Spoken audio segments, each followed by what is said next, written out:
With a few new ships birthed into the cold unfeeling universe by some questionable producers, it's time to revisit one of my older beatdown concepts. I mean, who doesn't like a good old versus where you pit two unwanting babies against each other in an octagon? And so we start off with the best of the best when it comes to the pure combat, NPC smashing, and player devastating space fart machines. It doesn't really matter for them whether it's PvE or PvP, they'll be the best you can get.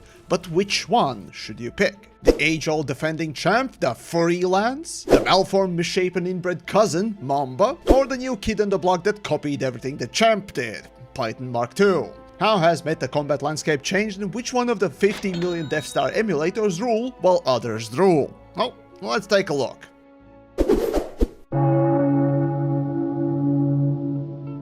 Alright, so we start off with the defending champ, a ship I myself have called overpowered numerous times thanks to its uniformly perfect build for one and only one thing: clowning on everything with a thruster and a will to live. A quintessential shield tank with near perfect aligned and sized guns capable of top-end combat speeds of 550 meters a second, while the lacking bits of the ship used to be the shattered shin-crippling levels of jump range, basically no internal space for anything but a space Viagra bars, and maybe a space condom dispenser in the form of a shield cell. But that's fair. I'd argue even too generous of a trade-off for a damage output, shield size, speed, and power distributor.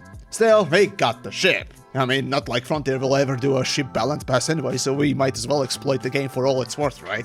So, no question, Fer-de-lance struck the perfect balance of speed and damage output that made it far more tankier than a small ship and far more maneuverable than a large behemoth. The only complaint people really had was the off-center cockpit being annoying and lack of hull armor. So yeah, Fer-de-lance without a question became the easiest to fly and arguably the best combat ship.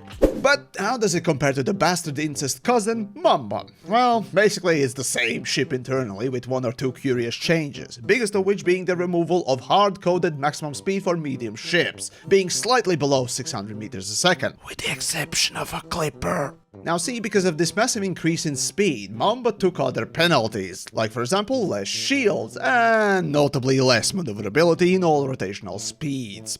A racing ship turned jousting combat guru, or other way around. Mamba also had the misfortune to be extremely hot, or at least when it was released first. But that aside, because of this greater speed, you have to technically dictate the flow of combat versus any ship that is slower, being able to joust, run away, or orbit around your opponent until they get bored and leave, or let you refill your shields, weapons, and probably a cup of Earl Grey. However, the ship itself never caught on, unlike Fer-de-lance. Sure, there are some effective builds, but seems that average ganker just does not care for jousting matches, and yeah, it does get pretty sausage festy when you zoom around. Sure, no one will catch you, but when you turn around to fight, you also won't win due to simply having less everything than Fer-de-lance. So unless you're really happy of having that one singular tactic every single fight, that being jousting in order to win, Fer-de-lance, thanks to its flexibility, is far more interesting and capable ship to fly.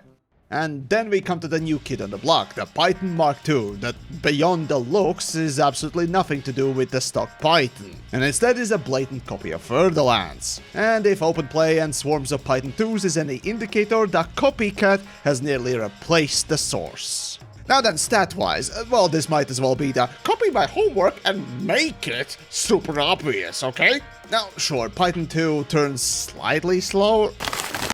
No, sorry, just checked again. Nope, at 4 pips, they're the same, with Python having a few unnoticeable degrees slower rolling speed, yet 10% better yaw turn rate. So technically, Python 2 for combat turning actually is noticeably better. What the fuck?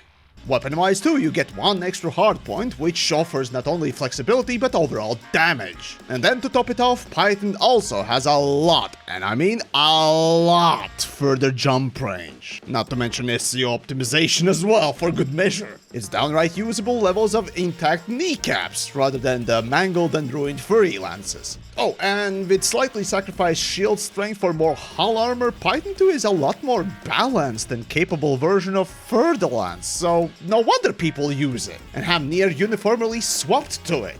So what actually are the drawbacks? Well, it's 15 more million expensive, but for a full combat build, that's like a drop in a bucket for a same ship, but better in all regards. Oh, and yes, Python still uses the same power distributor, so technically it's the biggest drawback for the ship. 6 decent cocks, but not quite enough stamina to use them.